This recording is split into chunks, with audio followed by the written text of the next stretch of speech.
شروع کی جائیں۔ کئی افراد نے ارشد شریف کے قتل کی سازش کے بارے میں جاننے کا دعویٰ کیا ہے۔ انہوں نے کہا ہے کہ فیکٹ فائنڈنگ کمیٹی کی رپورٹ اور نہ ہی جے آئی ٹی کی رپورٹ ہمیں فراہم کی گئی ہے۔ سپریم کورٹ سے استدعا کی گئی ہے کہ جے آئی ٹی سربراہ کو 5 افراد کو تحقیقات میں شامل کرنے کا حکم دے، ساتھ ہی عدالت جے آئی ٹی کی رپورٹس بھی فراہم کرے۔ اب اس میں جو الفاظ استعمال کیے گئے ہیں، ان کی والدہ کی جانب سے شوکت عزیز صدیقی نے یہ درخواست دائر کی ہے، اور اس میں کہا گیا ہے the following persons have made claims, کہ ان کا یہ دعویٰ تھا کہ ان کے نالج میں تھا جو سازش ہوئی تھی ارشد شریف کے خلاف، کہ ان کو کون تھریٹ کرتا تھا، اور ارشد شریف ان کو اپنے انفارمیشن بھی دیتے تھے، مراد سعید ہو گئے، عمران نیاز خان ہو گئے، تو ان کو انفارمیشن بھی دیتے تھے۔ فیصل واوڈا نے بھی بہت دفعہ کہا کہ مجھے پتہ ہے کہ کون کہاں انوالو تھا۔ پاکستان تحریک انصاف کے چیئرمین عمران خان نے کہا کہ ان کو اتنا زیادہ خطرہ تھا، اور اس خطرے کی وجہ سے میں نے ہی کہا تھا کہ آپ ملک سے چلے جائیں، آپ کے لیے یہاں رہنا پاسبل نہیں ہے، کیونکہ ان کو خطرہ تھا۔ تو ڈیفینیٹلی جن سے خطرہ تھا ان کے حوالے سے پہلے بھی درخواستیں ہو چکی ہیں، اور پہلے بھی جو کارروائی کے لیے کہا جا چکا ہے۔ تو کہتے ہیں جی کہ that following persons have made claims with all certainty to this effect therefore they need to be joined in investigation to collect evidence against the real, جو اصل ملزمان ہیں ان تک پہنچنے کے لیے ان سے بھی ایویڈنس لی جائے، اور یہ کلیکشن آف ایویڈنس کے لیے ہے۔ اور جب بھی کسی کو بھی آپ نے بطور گواہ کے طور پر بھی شامل کروانا ہوتا ہے تو آپ اس کے لیے بھی درخواست دیتے ہیں۔ تو یہاں جو ایک بات کی جا رہی تھی کہ ارشد شریف کی والدہ نے عمران خان کو شامل تفتیش کے لیے کہہ دیا یا فلاں کو کہہ دیا، تو وہ شامل تفتیش سے مراد یہ نہیں ہے کہ وہ الزام لگا رہی ہیں۔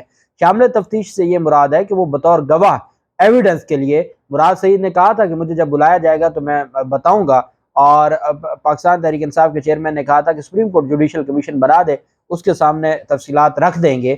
تو اب یہ معاملہ سپریم کورٹ کے پاس ہے، اور ان کی والدہ کی جانب سے چونکہ شوکت عزیز صدیقی ہیں، وہ اس طرح کے معاملات کرتے رہیں گے، لیکن ان کی والدہ کی جو نیک نیتی ہے وہ صرف یہ ہے کہ، اور وہ لے مین ہے، ان کو اتنا اندازہ بھی نہیں ہے ان چیزوں کا، تو انہوں نے صرف یہ سمجھتے ہوئے کہ کلیکشن آف ایویڈنس کے لیے یہ درخواست دی ہے، اور اس میں کوئی ایسی بات نہیں ہے۔ پاکستان تحریک انصاف کے چیئرمین عمران خان کے خلاف توشہ خانہ فوجداری استغاثہ، یہ وہ کیس ہے جس میں عامر فاروق صاحب نے اسٹے آرڈر جاری کیا تھا، اور ابھی پھر عامر فاروق صاحب کے پاس ہی یہ کیس لگا ہے، اور پاکستان تحریک انصاف کے چیئرمین نے یہ درخواست دائر کی تھی کہ یہ استغاثہ ناقابل سماعت ہے۔ الیکشن کمیشن کی جانب سے جو استغاثہ دائر کیا گیا ہے، ایک تو یہ پراپر فائلنگ نہیں ہوئی، اور جو اس میں کمپلینٹ ہے وہ جو اس کے پاس اختیار نہیں تھا ایسا استغاثہ فائل کرنے کا، ٹائم بارڈ ہے یہ استغاثہ، اور بھی مختلف پوائنٹس لے کر اس استغاثے کے قابل سماعت ہونے پر درخواست دائر کی تھی، اور نیچے ڈسٹرکٹ جج نے وہ درخواست خارج کر دی تھی، ایڈیشنل ڈسٹرکٹ اینڈ سیشن جج نے، اور اس کے خلاف اپیل فائل کی گئی تھی اسلام آباد ہائی کورٹ میں، اور چیف جسٹس عامر فاروق صاحب نے سماعت کی۔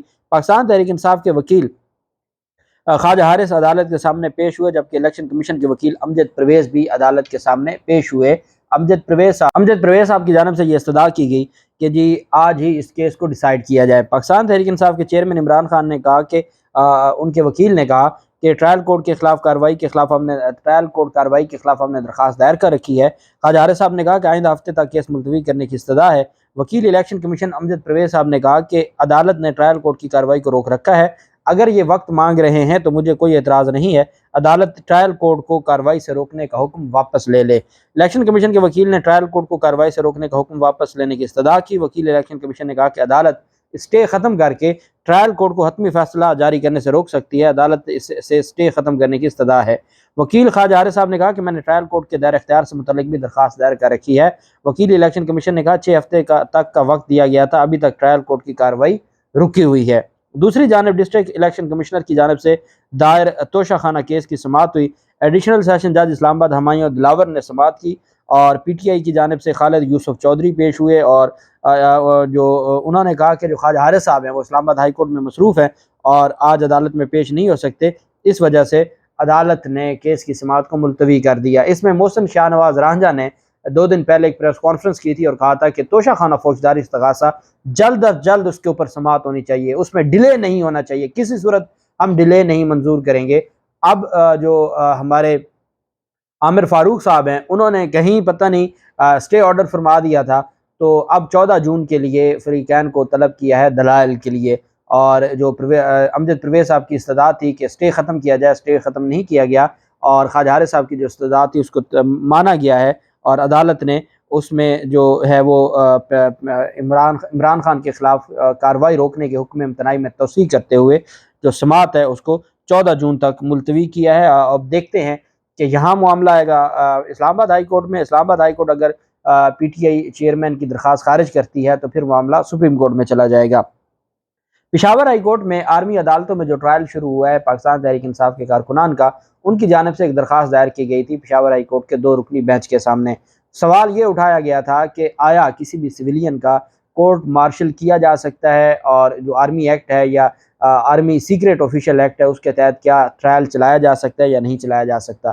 2 رکنی بینچ نے سماعت کی، اور 2 رکنی بینچ میں جو آنریبل جج تھے پشاور ہائی کورٹ نے کہا کہ سویلین کے کیسز آفیشل سیکریٹ ایکٹ کے تحت کیسے چلائے جا سکتے ہیں، اس میں آئین کی تشریح کی ضرورت ہے۔ عدالت میں جو جسٹس اشتیاق ابراہیم اور جسٹس صاحبزادہ اسد اللہ پر مشتمل 2 رکنی بینچ نے سماعت کی۔ وکیل درخواست گزار فیصل نے کہا کہ 9 اور 10 مئی کے واقعات میں نامزد 7 ملزمان کو ملٹری کے حوالے کیا گیا ہے۔ سویلین کے مقدمات ملٹری کورٹ میں نہیں چلائے جا سکتے۔ 23ویں ترمیم کے بعد سویلین کا ٹرائل ملٹری کورٹ میں نہیں ہو سکتا۔ جسٹس اشتیاق ابراہیم نے کہا کہ آفیشل سیکریٹ ایکٹ میں تو کورٹ مارشل ہوتا ہے، سویلین کے کیسز آفیشل سیکریٹ ایکٹ کے تحت کیسے چلائے جا سکتے ہیں، اس میں آئین کی تشریح ہونی ہے۔ وکیل اے جی دانیال نے کہا کہ پہلے ایف آئی آر میں آرمی ایکٹ شامل نہیں ہے۔ ڈسٹرکٹ پبلک پروسیکیوٹر آفیسر اس حوالے سے اپنی رائے دے چکا ہے۔